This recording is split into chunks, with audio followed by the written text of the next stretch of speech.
View যদি এমন হয় ভাই তাহলে খুব ভালোই লাগে, তাই না? দেখছেন যে পানি, গ্রামের বাড়ি আসছে এখানে, গাংটা পার হয়ে নৌকা দিয়ে পার হয়ে আসছে। আমি নৌকা চালাতে পারি, আমি একটু দেখেন কি যাই। এটা বলে ধনচা গাছ। এই গাছগুলো হলো ধনচা গাছ, ধনচা গাছের বাগান এটা। এখানে পানি আছে। এক সময় এই জায়গাগুলো পুরোটা পানি হতো, পানি ভর্তি হয়ে যেত, এখন আর কি হয় না আগের মতো। আমি একটু পানির মধ্যে যেতে চাই।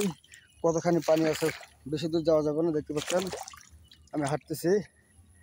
আর না যাই, মানে পানি অনেক বেশি পানি, তার জন্য ব্যাক হয়ে চলে আসলাম। অসাধারণ না? সুন্দর একটা দৃশ্য। ধনচা, এখানে পানি আছে, দেখতে পাচ্ছেন এখানে আছে পানি।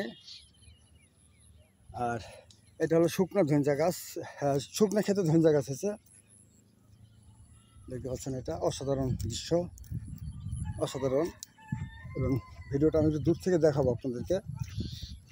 এখানে সাথে ধান ক্ষেত আছে, তারপরে আছে পাট ক্ষেতের, আমি দেখাবো। এই দেখেন, এটা সবগুলো কিন্তু ধনচা গাছ, সব যত যা আছে সবগুলো ধনচা গাছের জমিতে চাষ করে ধনচা। এগুলো বাড়িতে খড়ির জন্য আর কি পাক করা ধনচা।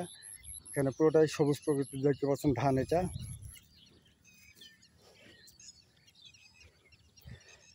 ভিডিওটা যদি ভালো লাগে অবশ্যই শেয়ার করে দেবেন, এবং কার কার গ্রামের পরিবেশ ভালো লাগে অবশ্যই কমেন্টস করবেন, শেয়ার করবেন, ভিডিওটি ছড়াই দেবেন।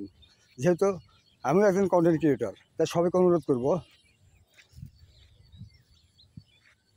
ধান খেতে হেঁটে হেঁটে যাচ্ছে আমি।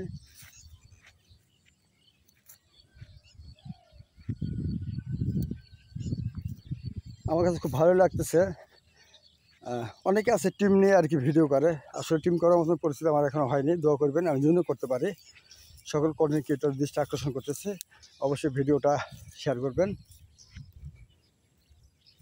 আমি আসলাম নৌকায় উঠে, সেটা হলো ওইখানে এই নৌকাটা, আমি আবার ওইটা চালিয়ে আমি যাব।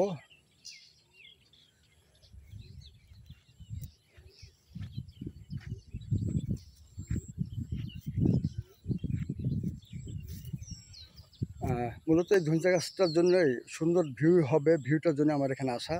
তাই আমি চলে আসছি। এটা আমার দাদা বাড়ি বা আমার গ্রামের বাড়ির সামনেই এই জায়গাগুলো। এখানে ইয়ে আছে তাল গাছ, আর নৌকাটা ওখানে রাখা আছে, যেটা অপোজিটে, তার ওখানে আমাদের বাড়ি।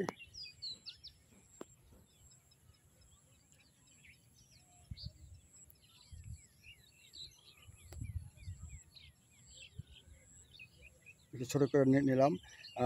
ডিয়ার ফ্রেন্ডস, অবশ্যই ভিডিওটা শেয়ার করে দিবেন। কার কার গ্রাম ভালো লাগবে একটু কমেন্টস করবেন। Thank you so much.